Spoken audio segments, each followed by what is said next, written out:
हाफिज सईदला भारताच्या ताब्यात देण्याची मागणी आता करण्यात आलेली आहे। दहशतवादी हाफिज सईदच्या प्रत्यार्पणाची मागणी भारताकडून आता करण्यात आलेली आहे।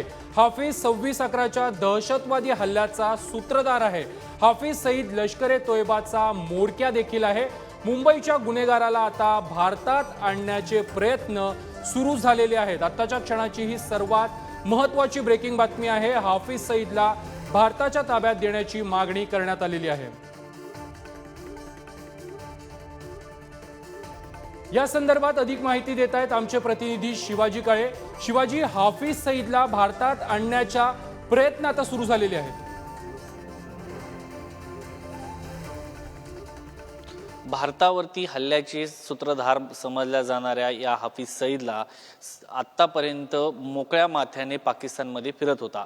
त्यानंतर जर आपण पाहिलं तर भारताने यावरती आक्षेप घेतला।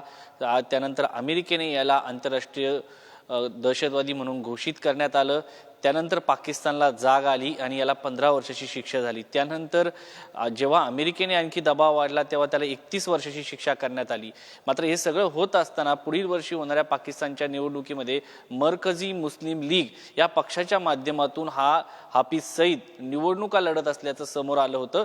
त्यानंतर भारताने आता या दहशतवाद्याच्या विरोधात कठोर पावलं उचलत थेट पाकिस्तानकडे मागणी करण्यात आली की याला पाकिस्तानकडनं भारताच्या स्वाधीन करा। आणि दुसरीकडे जर पाहिलं तर पाकिस्तानच्या दहशतवादाच्या आरोपामध्ये असलेला हा हाफिज सईद या ठिकाणी निवडणुका लढताना आपल्याला पाहायला मिळतोय। तुरुंगातून ही निवडणूक लढतोय असे एक चित्र आपल्याला समोर पाहायला मिळतंय। सातत्याने जगभरातील देश जेव्हा पाकिस्तानवरती दहशतवाद्यांचं आश्रयस्थान म्हणून पाहत असतात तेव्हा पाकिस्तानवरचे जे नेते आहेत त्यांचं तोंड उघडत नाही। मात्र गेल्या काही दिवसांमध्ये आपण जर पाहिलं तर हाफिज सईद असो किंवा बाकी जे गुन्हेगार आहेत जे पाकिस्तानमध्ये तोंड दडवून भारताविरुद्ध कुरघोडे करण्याचा प्रयत्न करतात, षडयंत्र रचण्याचा प्रयत्न करतात, त्या सगळ्यांच्या विरोधात भारत सरकारने थेट मोहीम आखलेली आहे। आणि आता थेट हाफिज सईदला भारताच्या स्वाधीन करा असं भारताने ठणकावलेलं आहे। त्यामुळे आता पुढील वर्षी होणाऱ्या या निवडणुकीमध्ये हाफिज सईद त्याचा पक्ष निवडणूक लढतो की त्याला भारताच्या स्वाधीन केलं जातं हे पाहणं महत्त्वाचं आहे।